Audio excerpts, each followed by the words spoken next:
Welcome, welcome. I am so sorry it took so long to upload this video.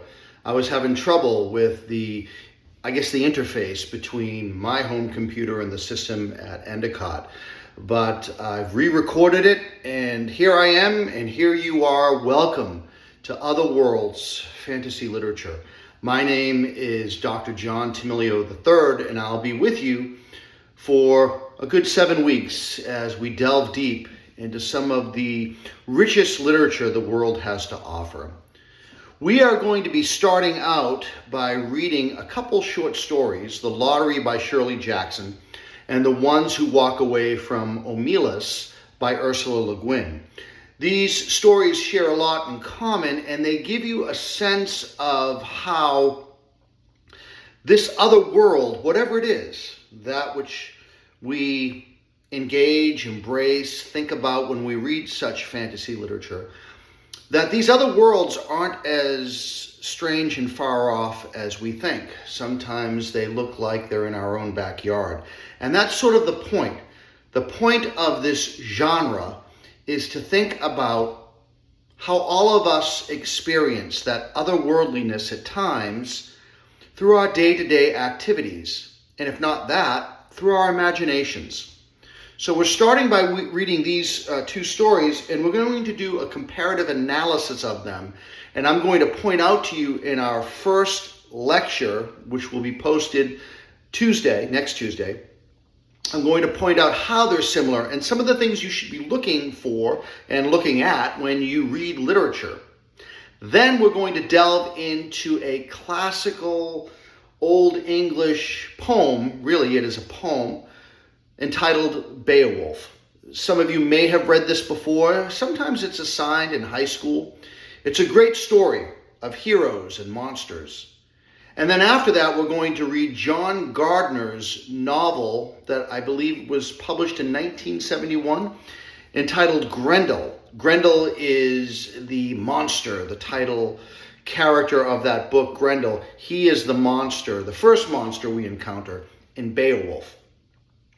And the idea is, again, to do a comparative analysis, to see how the story of Beowulf continues in a modern context, borrowing similar themes and ideas and motifs. And then my hope is to delve into modern fantasy literature. Now, this class only meets for 7 weeks. During the semester, the class runs for 15 weeks, so we only have half the time. And even though time-wise we're spending the same amount of time you would in a regular semester course, it's a little difficult. It's a little difficult to fit everything in because we're still doing it within a condensed amount of time. So we can't read several novels. You just don't have the time to do that. I am curious. I'm curious if there are certain authors or works of fantasy literature that you would love to explore, modern works. Please let me know. Email me at jtamilio@endicott.edu. That email address is also on the syllabus, which you have found posted in the announcements section of the course page. Let me know if there are certain authors or certain works you would like to explore, and then we'll incorporate some of those, hopefully, in the second half of the class. If not, I will make some suggestions myself. There's several that I can think of and that I can assign. Your requirements for this class are really threefold. The first is that you read the works that I assign and that you keep up with the lectures. But the other two requirements are, one, that you participate each week in the online discussions. I would like to see each one of you write a reflection, a response to the questions I ask in the discussion tab. And I'd also like to see you respond to the comments that your classmates make. This is the way that we create a virtual dialogue. This is an asynchronous class. I know I wasn't sure of that at first because I was led to believe that we were going to be meeting in person. It's fine that it's an asynchronous class, but that means that you have to budget your time and do the work and make sure each week that you not only respond to the questions in the discussion tab, but that you also dialogue with your classmates. The second assignment will be a final paper in which you do a comparative analysis between some of the themes and ideas, some of the characters, motifs, what have you, that appear in classic fantasy literature, or better yet, the works that led the way to fantasy literature. And you compare that maybe to a modern work, okay? We'll talk more about that later. I'm going to write out a whole set of guidelines for that final paper for you to be thinking about and aiming for as we approach the end of the summer. I just wanted to start off, though, with a welcome video. Again, I am very sorry that I could not get this posted until now.